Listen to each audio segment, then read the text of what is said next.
Noemí Valiente, buenas tardes, bienvenida a Letras Encadenadas, ¿qué tal estamos? Hola, buenas tardes, muy bien, muchas gracias por interesaros por mi novela. Es que es muy buena y además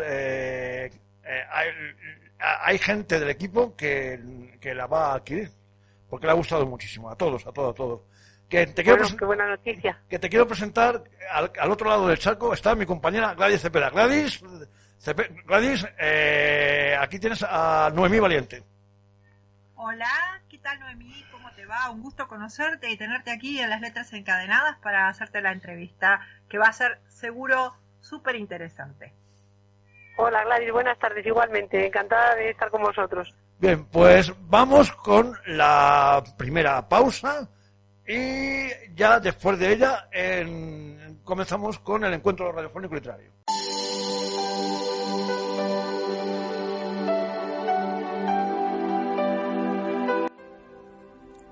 La chica, Guiomar, sigue sin volver la mirada. Avanza sin acusar la fuerte pendiente que eleva a Alfama en un laberinto vertical. Bellas cuestas encumbran a Lisboa en cada una de sus colinas, y en Alfama las calles se estrechan, se acortan, se multiplican los quiebros en zigzag. Noto cómo la gente va desapareciendo. Solo transita algún turista más atrevido. Son los viajeros que saben que la verdadera esencia de la ciudad no se encuentra cerca de los principales monumentos, que son los rincones cambiantes lo que convierten a esta ciudad en un ser vivo, en un animal impredecible. Algunos trabajadores vuelven de sus casas, de la pausa para comer. Unas mujeres asomadas a la ventana me miran con condescendencia. Aceptan forasteros. Me molestan los tacones. Guiomar no lleva tacones que estorben sus movimientos gráciles, casi vaporosos.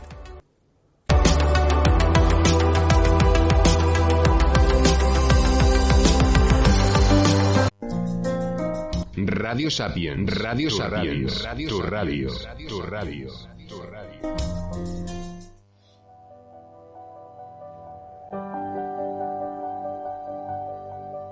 Descarga en tu móvil la aplicación de iVoox y suscríbete a nuestro podcast Letras Encadenadas. Nos podrás escuchar cuando quieras.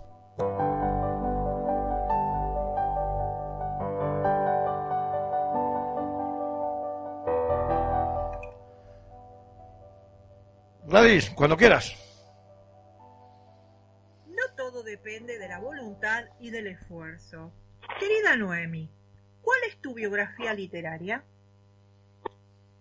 Mi biografía literaria empieza desde muy niña porque mi padre me leía cuentos todas las noches y yo creo que ahí se inició el germen de mi pasión por la literatura. Eran un rato compartido con mi padre, muy bonito, muy placentero para los dos. Después las cosas que leíamos, los cuentos que leíamos, bromeábamos sobre ellos durante el día y nos acompañaban en nuestra vida. Y a partir de ahí, pues, se desencadenó todo. Me gustaba cada vez más leer, llevaba un diario, me gustaba escribir cuentos y desde ahí, pues, no he parado de escribir. ¿De qué trata en síntesis tu maravillosa novela El mismo azul? Fotografías de Manuel Mata. La sintetizaría, pues, una novela de misterio. Es una novela de misterio porque tiene varias incógnitas que atrapan al lector y que yo creo que es el punto fuerte de la novela, por lo que tanta gente pues se queda enganchada y me dicen que no pueden parar de leer. Es eso, los misterios que la envuelven. Gladys, es tuyo. Sí, te voy a hacer dos preguntas en realidad. Iba a hacerte una, pero te escuché hablar y me dio la pauta para hacerte otra. Primera, ¿cómo fue la relación en la escuela, en tu formación, con respecto a tu interés por la escritura? Digamos, ¿tenías a alguien que fuera tu influencia en la escuela, por ejemplo, una maestra o compañeros? En fin, esa es la primera. Y la segunda es, también relacionando la pregunta anterior con esta, ¿no? Has manifestado como que tus gustos infantiles se fraguaron en la niñez, como en tu caso con el bibliobús. Contanos esta experiencia y la importancia que ha tenido en tu vida. Pues el bibliobús, la verdad es que para mí creo que ha sido clave, y cuanto más reflexiono sobre mi infancia, más importancia le doy. Yo en la escuela en realidad no tuve ni en mi formación ningún mentor ni ningún profesor que fuera para mí pues un guía que me mostrara el camino de la literatura. Es más, yo mi formación académica ha sido de ciencias. Yo soy ingeniero, siempre he estudiado ciencias, matemáticas, física. Mi asignatura favorita eran las matemáticas. Mi pasión no era por la literatura como asignatura académica. Mi pasión era inventar historias, leer y escribir, que ahora veo que está mucho más relacionado de lo que yo de pequeña me imaginaba, ¿no? Yo lo vivía. Pero sí que tuvo mucha importancia el bibliobús. Yo me crié en un pueblo muy chiquitito y la biblioteca del colegio era pequeña. Y mis padres sí que me compraban libros, pero no me compraban tantos libros pues como se compran ahora, como puedo comprar yo a mis hijos. Y la biblioteca del colegio a mí se me agotó enseguida. Y entonces empezó a llegar el bibliobús. El bibliobús era un autobús, yo creo que todo el mundo lo conoce, que va itinerante por los pueblos. Y para mí era mucho más que un autobús lleno de libros. Para mí era una ilusión. Para mí, cada vez que venía, cada 15 días, era como si llegasen los Reyes Magos. Entonces, yo creo que he reflexionado sobre esto y yo creo que ¿de dónde nos nace una pasión? Pues a veces nos nace de vivir algo como algo excepcional. Ahora mismo mis hijos tienen en casa todos los cuentos que quieren, las bibliotecas están mucho más dotadas, pero en aquellos momentos era una rareza y era un lujo que solo me estaba permitido una vez cada 15 días. Entonces, eso me hizo valorarlo muchísimo más. A veces lo que tenemos sin esfuerzo y de lo que tenemos en abundancia, pues no lo valoramos, no le damos importancia. Y aquello que es más difícil conseguir, pues sí que nos marca más. Y yo creo que este fue mi caso. Yo les pedí a los señores del bibliobús, porque el carné estaba acotado a 3 libros por persona. Y yo les pedía que si por favor podía leer más, porque es que a mí 3 libros no me duraban ni una semana. Y tardaba 2 en venir. Entonces ya al final, pues el bibliobús veía que yo cuidaba los libros, que yo devolvía todo, y entonces se saltaban su norma para dejarme sacar pues muchos más de 3 libros.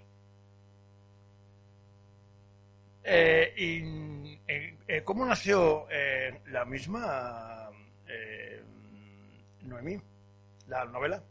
La novela nació en un viaje. Yo tenía una idea, un germen de una idea que era contar pues cómo ciertos hechos que nos suceden en la infancia, que parece que son triviales, vistos desde la edad adulta parecen triviales, cuando nos ocurren en la infancia, en un momento en el que aún no tenemos integrados los mecanismos suficientes para superar ciertos hechos, pueden llegar a convertirse en traumáticos. Yo tenía un germen para una historia sobre unas joyas familiares y en la que quería transmitir esta idea de vulnerabilidad en la infancia y de infancia quebradiza, ¿no? Pero fue un viaje a Lisboa cuando de pronto sucedió algo mágico. Yo vi a los personajes, se me ocurrieron las tramas, los personajes se hicieron como reales ante mí. Fue un viaje muy inspirador que hice de una semana en Lisboa, que viví la ciudad más que como una turista, ¿no? Yo creo que me sumergí mucho en ella y a partir de ahí inició la historia. La historia luego dio muchas vueltas porque, bueno, pues como he comentado ya, yo soy ingeniero, tengo otro trabajo que me da de comer, porque literatura pues ya sabéis que es muy difícil y que no en mi caso pues, al menos pues no vivo de ella. Y además tengo 2 niños en los que estoy muy volcada y con los que estoy muy conectada y dedico tiempo. Entonces la novela he tardado, por estos motivos, he tardado en escribirla 10 años para una novela de 300 páginas. Pues te Entonces, claro, te ha dado muchas vueltas. Pues te ha quedado de lujo, te ha quedado muy bien. Bueno, muchas gracias. La verdad es que yo buscaba también una excelencia en la parte estilística, en que fuera una prosa poética bella y bueno, y buscaba también pues un ideal de perfección, ¿no? Que nunca se alcanza, pero al menos se debe perseguir. Y eso me ha llevado a reescribirla muchas veces, a corregirla, y entre ese ideal de perfección y la falta de tiempo he tardado 10 años, que es mucho tiempo de vida. Para ser tu ópera prima te ha quedado de cine. Matrícula de honor yo te daría, con laude, bueno, además. Tengo otra novela anterior a esta, que se titula Encuentros con la casualidad. Es en otra editorial, no es en Cuadernos del Laberinto, y la publiqué en 2013, y esta en realidad es mi segunda novela publicada. Pues... Pero la verdad es que, claro, yo también veo un salto de calidad desde la primera novela a esta. Esta novela es difícil de catalogar. Se ha dicho que es un thriller, una novela negra, psicológica, o incluso una narración con tintes eróticos. Pero creemos que es importante destacar la parte que entronca con la preocupación que la autora manifiesta por el bienestar infantil, en cómo los detalles e influencias en la infancia marcan la personalidad y la vida. En este caso se manifiesta en el robo de una joya por parte de dos niñas diferentes, pero muy unidas, y en cómo sus vidas se separan. ¿Cómo surge este germen narrativo de socorro a los niños y niñas? Lo comentábamos en la pregunta anterior. Ese fue el germen de la historia. O sea, yo quería hablar sobre la vulnerabilidad de la infancia. Más allá de la historia, que tiene que tener una trama para enganchar al lector y que le guste y que se sumerja en la novela, más allá de lo que es la historia, a mí me gusta introducir temas que hagan reflexionar al lector. Y era uno de ellos, el tema de lo que decíamos, pues algo que visto desde la edad adulta te parece una tontería, que no tiene por qué agobiarte ni traumatizarte. Cuando eso nos ocurre en la infancia, en esos momentos es un momento delicado, ¿no? Somos frágiles, aún no tenemos mecanismos psicológicos desarrollados para lograr afrontar ciertas cosas. Pues yo quería reflejar cómo eso nos puede traumatizar y cómo la infancia es una época en la que a la que debemos proteger, ¿no?, a los niños. Y luego pues también me gustaba plantear la reflexión sobre de dónde nacen las vocaciones. O sea, ¿cuándo descubrimos las vocaciones? A veces hay niños que lo tienen muy claro desde pequeños, y hay niños pues que no lo tienen tan claro y van avanzando en la vida y van viendo qué les gusta más, qué les gusta menos, y a veces cuando descubren su verdadera vocación ya es tarde. No es tarde, nunca es tarde, ¿no? Pero ya es tarde en el sentido de que a lo mejor ya tienen encaminada su profesión por otro lado, y cuando de verdad les está apasionando otra cosa, ¿no? Y ya es muy difícil reconducir a veces la vida profesional, y a veces necesitas tener, pues como me pasa a mí, que tengo un poco en paralelo dos oficios, el trabajo que me da de comer y el trabajo de escritura, que me apasiona mucho más que el primero, pero que tristemente pues no me paga la hipoteca ni la cesta del supermercado. Entonces, me gustaba reflexionar o plantear ese tema. ¿Cuándo surgen las vocaciones? En el caso de Poli y de Guiomar, de nuestras dos protagonistas, es la abuela la que les ayuda a encontrar sus vocaciones. Las dos tienen unas habilidades muy claras desde pequeñas. En Poli pues es el estudio, es el trabajo, ella luego es abogada. Y en Guiomar pues es la cocina, las recetas, el improvisar, el crear, y ya lo tiene de pequeña muy marcada, y la abuela les conduce a cada una por el camino en los que las ve más fuertes, ¿no?, que pueden destacar. Y eso es una forma bonita pues también de plantear el personaje de la abuela y de hacerla como que es una fuente de inspiración para las niñas. Gladys, es tu turno. Muy bien. Bueno, tengo también, escuchándote, es muy interesante y a uno le surgen muchas preguntas, ¿no? Una de las que me gustaría hacerte es sobre el tema de que sos ingeniera. O sea, ¿cómo es esto? ¿Cómo aparece la relación tuya con las letras y la parte científica? Y la otra pregunta es acerca de Pessoa, que decía que la vida no basta y que por eso existe la literatura.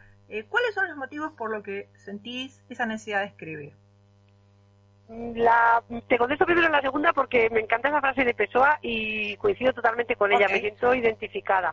La vida, la realidad se nos queda un poco pobre, limitada, cuadriculada, aunque puede ser también apasionante, por supuesto, pero se queda en nada comparado con la imaginación, con el poder de imaginar, de crear, de inventar otros mundos, otros seres. Es una válvula de escape, es una maravilla. O sea, para mí la literatura me salva, hace que mi vida sea más rica, que sea más interesante, o al menos yo lo vivo así.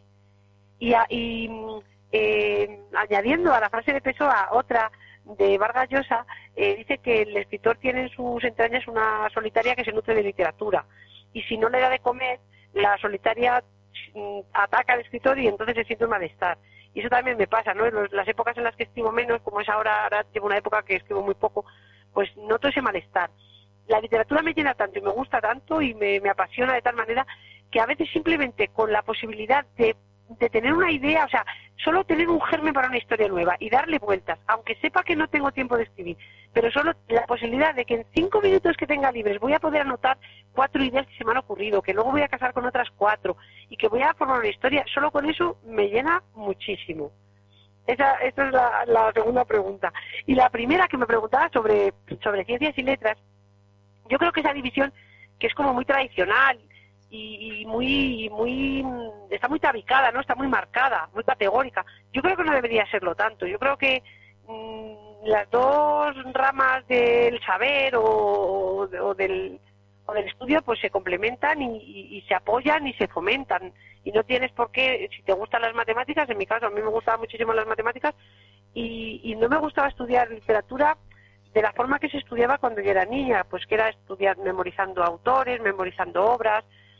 A mí me gustaba estudiar matemáticas, me gustaba hacer problemas, pero sí que me gustaba inventar historias. Entonces, pienso que las dos cosas no son incompatibles, pero tal vez esa división tan marcada que se hace académicamente desde que eres pequeño sí que te conduce por un camino o por otro cuando realmente podrías transitarlos y saltar de uno a otro.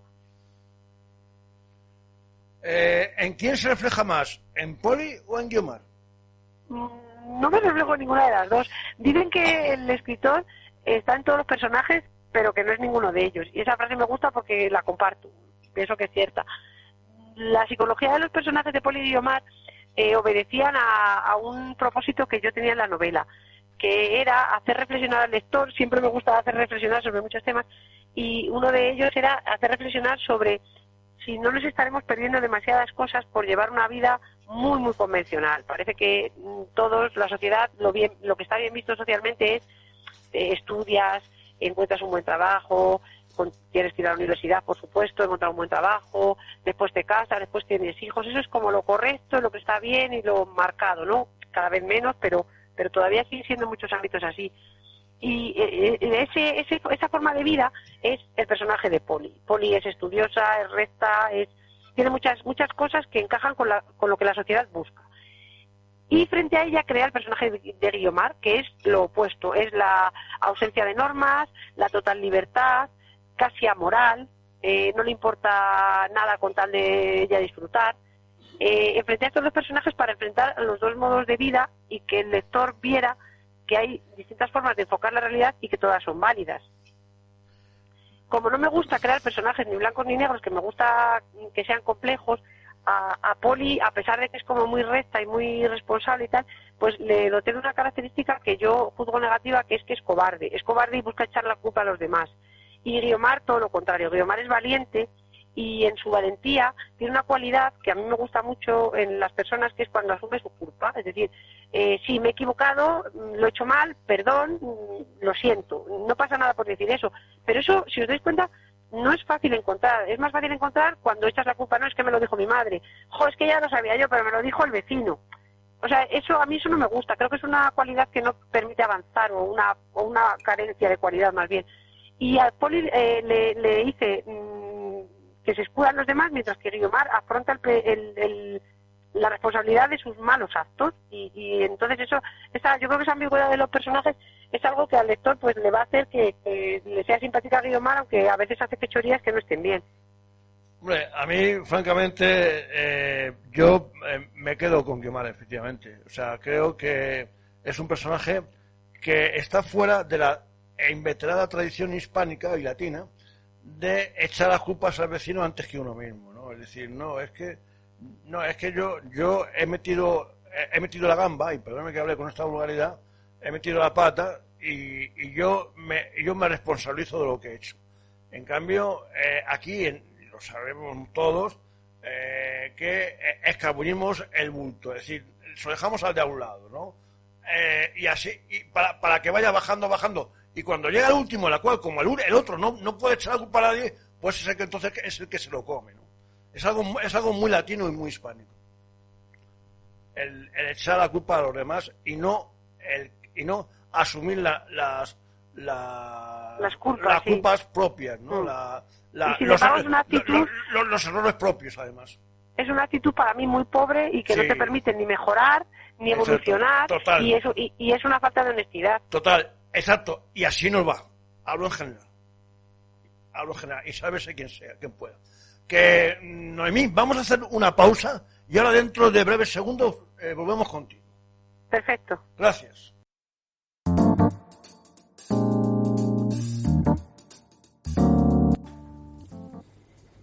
El tercer domingo de agosto fueron al pueblo porque se celebraba una misa por los difuntos esposos, el abuelo Juan y Elías, el marido de Antonia. La abuela no visitaba apenas el pueblo. María era la encargada de acudir a por provisiones cada martes y a las niñas no se les permitía acompañarla. Poco después llegaría el momento en que doña Hipólita tendría que empeñar toda su determinación y firmeza para alejarlas de la atracción por los niños que correteaban alrededor de la fuente de la plaza. Quedaban en la abuela viejos orgullos y añejos rencores de la época del aserradero. El tiempo transcurrido no había sido suficiente, ni ningún tiempo lo sería jamás, para la poca flexibilidad con la que Hipólita modelaba su vida y su entorno. Había cosas que no cambiarían si era Hipólita Díaz de Cortázar quien las vigilaba. Pero a las niñas no se les daba explicaciones.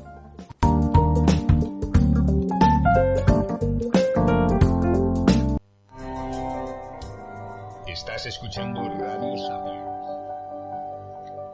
Descarga en tu móvil la aplicación de iVoox y suscríbete a nuestro podcast Letras Encadenadas. Nos podrás escuchar cuando quieras.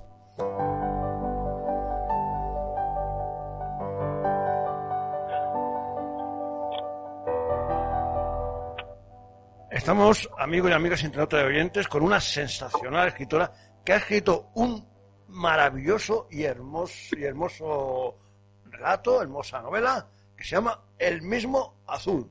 Y ella lleva unas fotografías que son preciosas, que la ha realizado Manuel Mata. Y le ha editado la fabulosa editorial Cuadernos del Laberinto de nuestra muy querida amiga Alicia Ares. Noemí, se suele dividir a los escritores entre aquellos que escriben con brújula y los que lo hacen con mapa. Yo, por ejemplo, me englobaría en los primeros. ¿Y usted planifica cada detalle del texto? ¿Conoce de antemano lo que va a suceder en cada capítulo? ¿O, por el contrario, se deja llevar aunque las nuevas rutas cambien las ideas que tenía preestablecidas? Yo soy escritora de mapa al comienzo. Es decir, yo cuando afronto una novela tengo unas ideas, tengo unos puntos sobre los que quiero reflexionar, unas grandes ideas sobre las que reflexionar y plantear dudas al lector. Tengo unos personajes definidos, tengo una secuencia de la trama, tengo los picos de tensión cuando van a ocurrir. Yo soy una escritora de mapa, lo planifico todo mucho. Ahora bien, en el proceso de escribir, cuando ya tienes todo tu esquema planeado y mega ordenado, en el proceso de escribir, a veces ese esquema hay que modificarle muchísimo, porque yo creo que también se debe a que escribo a mano, yo lo atribuyo a eso. Escribir a mano es mucho más, por lo menos para mí, despierta mucho más la imaginación que escribir teclear en el ordenador. Entonces, al escribir a mano, mi imaginación se pone en marcha y se me ocurren muchísimas ideas que cuando estaba haciendo el esquema no se me habían ocurrido. Entonces, yo no soy cuadriculada, es decir, esta idea la he deshecho porque no estaba en el esquema. No. Si se me ocurre una idea, replanteo si encaja en mi esquema o cómo tengo que modificar el esquema para que esa idea encaje. Entonces voy rehaciendo el esquema continuamente. Entonces soy una escritora de mapa, pero de mapa que con tachones y mapas y mapas. Y lo voy modificando. Si no tengo mapa me pierdo. O sea, corres el riesgo de perderte la historia y de que la atmósfera se diluya. Entonces siempre tengo las cosas claras, pero que pueden cambiar. Gladys, cuando quieras. ¿Cómo elaboraste, en realidad, los dos tiempos de la novela? ¿Los fuiste escribiendo a la vez o de manera sucesiva?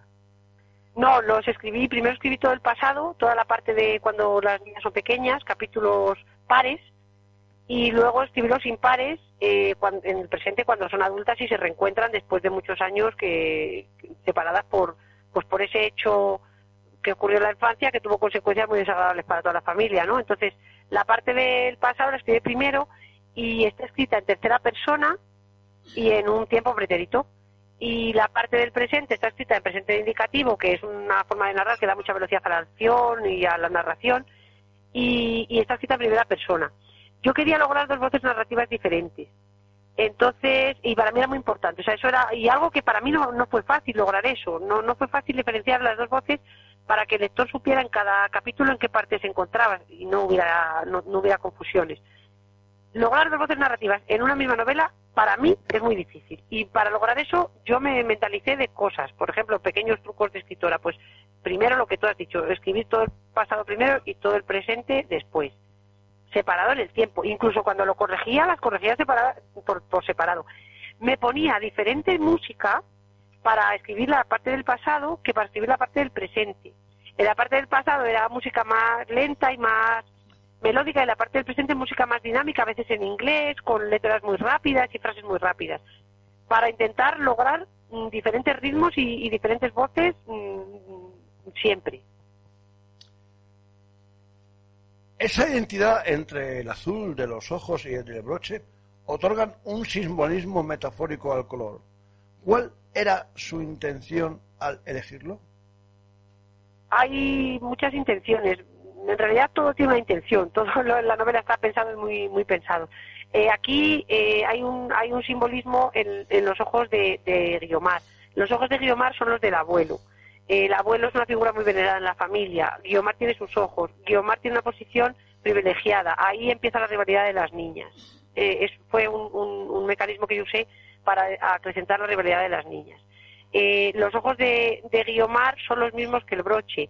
El broche es codiciado, la joya es codiciada por las dos, cada una por sus motivos. Ahí hay un simbolismo. También hay muchos tonos de azul, buscan un único tono de azul. La tonalidad de los colores marca mucho que una cosa nos guste o no nos guste, que las vibraciones que algo nos transmite están muy determinadas por el color, y aquí se habla de un color azul muy especial, no vale cualquier azul, es una rareza, eso atrae al lector. Y después había también pues el guiño del título que refuerza todo esto que estoy comentando y que tiene su eco pues en lo que pasa también al final de la historia. Entonces, al final todo obedecía a un propósito. Gladys. A grandes rasgos, ¿cómo son los personajes de Guiomar y Poli o Hipólita? Los personajes, como comentábamos antes, tienen unos rasgos que obedecen pues a esa idea que yo quería transmitir de vida demasiado convencional o vida más transgresora. Poli es convencional y Guiomar es transgresora, tanto en su aspecto físico como en lo que hace, en sus valores, su atrevimiento. Al final, todas las características de los personajes se basaban en esas ideas. ¿Y cómo resultó trabajar en forma conjunta el texto de la novela y las fotografías? Fue muy bonito trabajar con Manuel, y yo creo que eso ha marcado en buena parte uno de los puntos fuertes que tiene la novela, que es la atmósfera, ¿no? La atmósfera, yo llamo la atmósfera pues a lo que encierra a la novela, para que la historia no tenga ninguna fisura y el lector se quede atrapado dentro de esa atmósfera y se dé el pacto ficcional, que es al final pues el pacto por el cual el lector se deja llevar y se cree todo lo que ocurre en la historia, y la historia es creíble y se sumerge en ella, ¿no? Y para eso fue fundamental contar con las fotografías de Manuel. Cuando yo empecé esta historia, en paralelo, fue cuando surgió la exposición Un lugar llamado Mundo, que hemos tenido Manuel y yo conjunta, que era una de las ciudades que estaba en esa exposición, era la ciudad de Lisboa. Entonces, en esa exposición yo me di cuenta que las fotos de Manuel tenían la estética y la forma de narrar que coincidía mucho con la novela que yo estaba empezando a escribir. Entonces empezamos a colaborar conjuntamente, y él me pasó una colección de fotografías de Lisboa gigante, o sea, nada que ver con lo que ha salido en la novela, ¿no? Que hay muy pocas fotos comparado con todas las que me pasó. Y yo, para yo ambientarme y yo sentir que vivía en Lisboa, veía las fotos de Manuel una y otra vez, de tal manera que la Lisboa que está en la historia ya es más la de las fotos de Manuel que la de mi propio viaje. Como han sido 10 años trabajando así, yo me prohibí volver a Lisboa, porque me daba miedo que esa atmósfera que yo tenía en el cerebro y la Lisboa que yo había construido en base a mi primer viaje, pero mucho más en base a las fotografías de Manuel, si yo volvía a Lisboa, se rompiera y me encontrara una ciudad distinta y me descuadrara todo, y no podía correr ese riesgo. Entonces me prohibí volver a Lisboa específicamente, y he estado 10 años castigada sin ir para poder tener una atmósfera, la atmósfera que yo quería. Eso en cuanto a la parte de fotografías de color, que son muy bonitas y que son de Lisboa y que, bueno, la verdad es que es una maravilla. Y luego la parte de fotografías en blanco y negro, ahí tuvo Manuel que trabajar muchísimo porque son fotografías que tienen una función narrativa muy potente.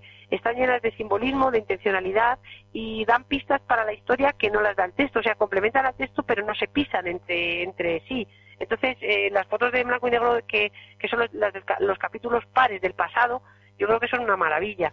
Y bueno, uniendo con todo esto que estoy contando de las fotografías, me gustaría resaltar que este libro, al disponer de 17 fotografías, se convierte en algo más que un placer lector, ¿no?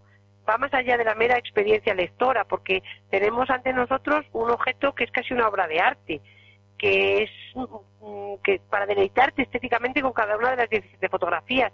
Yo creo que esto le aporta un gran valor al libro que se sale de lo literario, a pesar de que también apoye lo literario.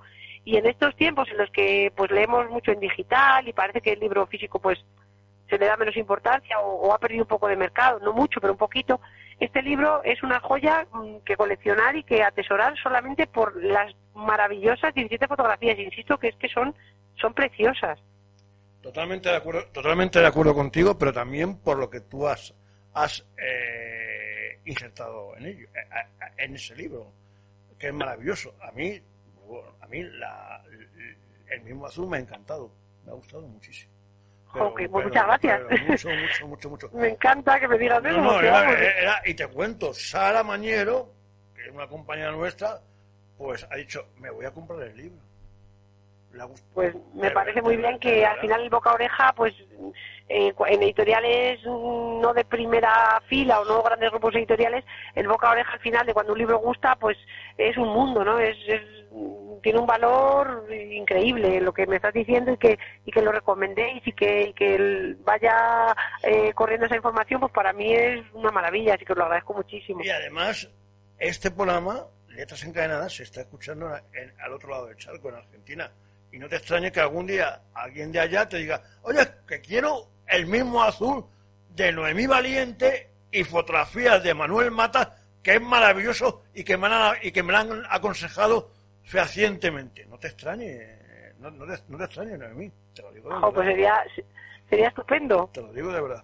Que vamos a hacer una pequeña pausa nuevamente, Noemí, y ahora dentro de un par de segundos volvemos contigo.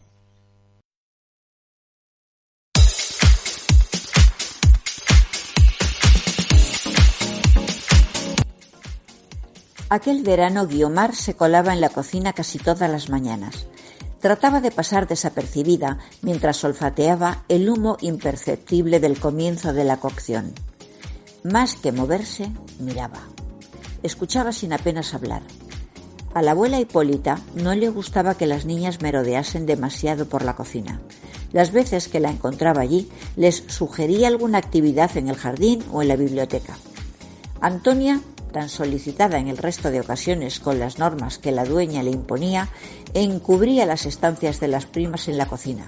Solo para esa falta en la disciplina de la casa podían contar con ella. Sin embargo, desde aquel verano, cuando doña Hipólita se encontraba en la cocina con Guiomar, se detenía y fijaba la mirada sobre ella unos segundos, como si pesase en una balanza los gramos de motivos, de inconvenientes y de afinidades.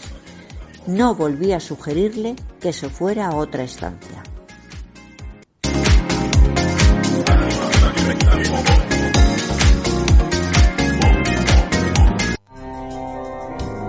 Estás escuchando Radio Sapiens.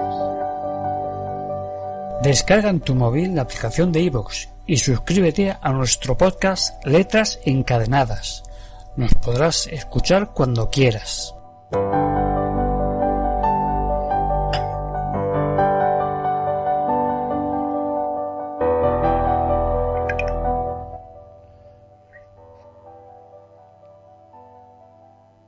Estamos, amigos y amigas internautas, con una sensacional escritora que se llama Noemí Valiente, que ha escrito un precioso libro, una preciosa novela titulada El mismo azul, con fotografías hermosas, preciosas, impresionantes de Manuel Mata, y que ha editado una sensacional, una magnífica editorial que se llama Cuadernos del Laberinto, de nuestra querida amiga Alicia Ares. ¿Fue complicado su proceso de selección? ¿Cuáles son las virtudes que a su juicio atesoran estas imágenes? El proceso de selección de fotos sí fue complicado, porque sobre todo de la parte de Lisboa había muchas fotos que eran preciosas y que era difícil descartar. Y fue complicado también la parte del pasado, más que seleccionar las fotos, confeccionarlas y elaborarlas, porque hubo que preparar escenarios pues que no era fácil encontrar.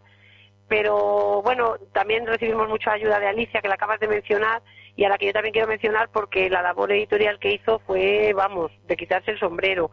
La forma de insertar las fotografías y de maquetar el libro y el papel que tiene, que es una maravilla, es que es un libro de una calidad de edición de coleccionista. Ella nos ayudó mucho también, tanto a la selección de las fotografías como a la selección de portada, que eso es algo también que fue muy curioso, porque había una portada primera elegida que era mi preferida y yo jamás pensé que fuera a cambiar de opinión, y al final fue la silueta de una mujer desnuda, que es uno de los capítulos, una trama que ocurre en uno de los capítulos, que Alicia pues insistió mucho en que cambiásemos la portada, y aunque yo estaba muy cerrada, pues primero convenció a Manuel también veía mejor esta portada y al final pues me acabaron convenciendo, y yo creo que fue un acierto porque es una portada muy atrayente y que llama mucho la atención. Bueno, yo es que de Alicia, había que decir tantas cosas maravillosas y hermosas de Alicia. Solamente te digo una cosa, decir Cuaderno del Laberinto es sinónimo de calidad. Son muy buenos todos los libros, y yo desde luego aquí estamos contentísimos y muy felices de trabajar con ellos, con Alicia, y esperamos seguir per se, porque los libros, pero no solamente calidad en cuanto, como tú dices muy bien, del papel, de la tapa, sino en cuanto a calidad literaria. Cuando nos viene libros del Cuaderno del Laberinto, estamos, aquí las letras encadenadas y todo el equipo estamos bailando, pero bailando a base de vida. ¿A que sí, María Ángeles? Totalmente. Te lo digo de verdad, Estamos bailando. Sí, la verdad es que Alicia es una persona maravillosa, totalmente, como editora bailando. Y como persona. Total, coincido contigo, total. Gladys, que te tenemos ahí un poco dejada ahí arrinconada. Es tu turno. Ahí estoy. Cuando quieras. Ahí estoy preguntándole a la querida escritora. ¿Hay límites precisos entre la prosa y la poesía? Me gusta pensar que no. Me gusta pensar que con mi literatura pues doy un pequeño pasito para que esos límites desaparezcan. Igual que no tiene que haber tanta división categórica entre ciencias y letras, pues tampoco debe haber división categórica entre prosa y poesía. Yo abogo por una literatura inclasificable, que rompa géneros, que rompa moldes, que rompa estereotipos y que rompa con todas las clasificaciones. Y esa es una de ellas. La prosa poética me parece algo maravilloso de cultivar y, vamos, me gusta tanto cuando escribo como cuando leo. ¿Cómo se logra que el lector participe de un texto? Yo he ido desarrollando mecanismos a lo largo de los años que llevo escribiendo, y la participación del lector, además, para mí es el objetivo fundamental. El lector tiene que sumergirse en la historia y tiene que participar para que la experiencia lectora sea intensa, sea vívida, sea enriquecedora y nos marque. Y bueno, pues para lograrlo hay distintas formas. Una es lanzar reflexiones o plantear reflexiones no desde un único punto de vista, sino desde varios, porque nada es blanco ni negro, no hay muchos grises, y cuando tú enfocas un tema desde un punto de vista solo, eso estás adoctrinando al lector, no le estás haciendo participar. Cuando tú lo enfocas desde varios y dudas y hay incertidumbres en cuanto a un tema, porque hay distintas formas de plantearlo, eso hace reflexionar y hace participar al lector. Luego uso mucho las elipsis, que son no contar cosas.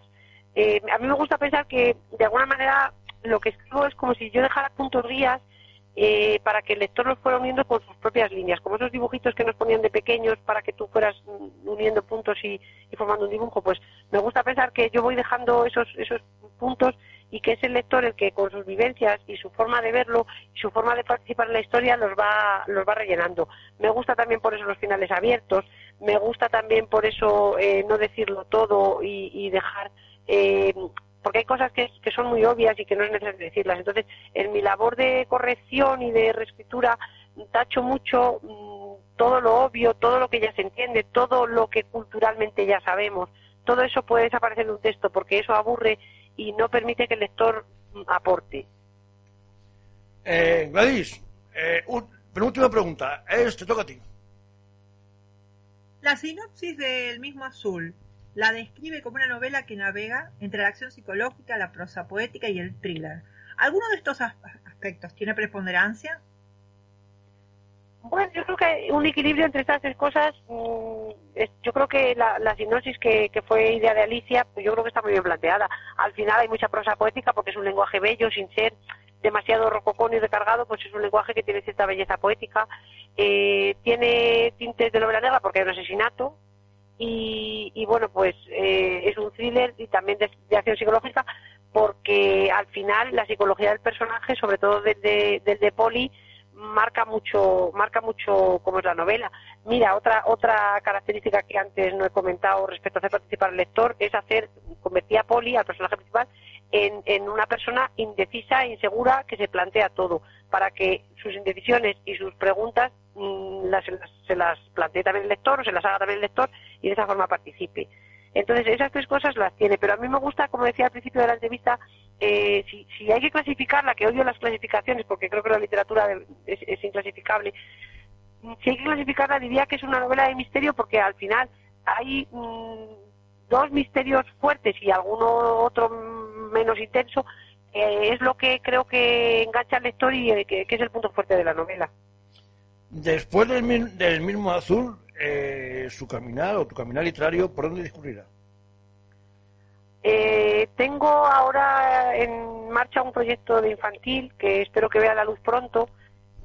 Yo creo que como la experiencia literaria y la experiencia vital al final pues van de la mano.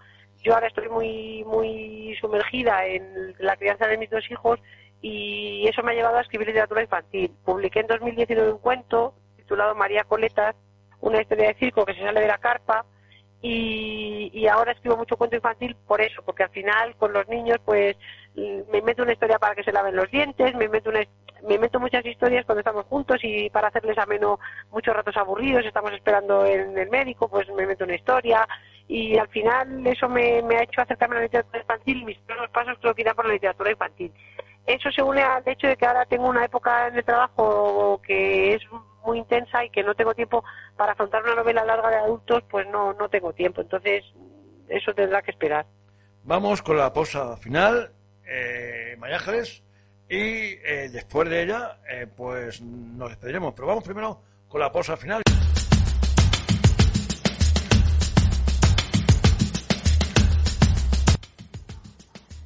Si algo me ronda en la cabeza, entonces me pongo en movimiento.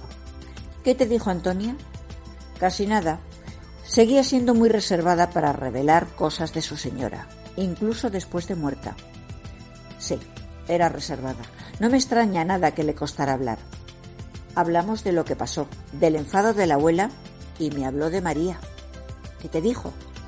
Se extrañó de que nosotras no siguiéramos en contacto, de que nuestros padres no hubieran mediado ni hecho nada para que hiciéramos las paces.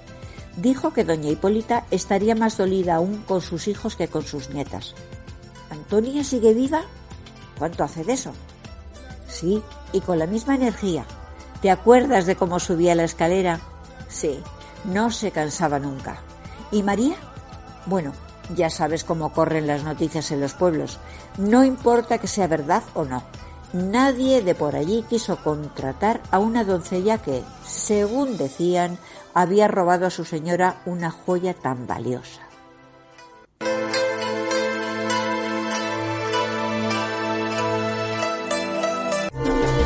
Radio Sapiens es una calle nueva pensada para contar hechos o conocimientos que nos importan cada día.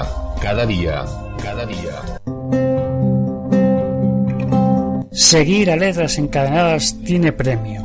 Suscríbete a nuestro boletín en letrasencadenadas.es y entrarás en el sorteo mensual de un lote de libros seleccionados por nuestro director.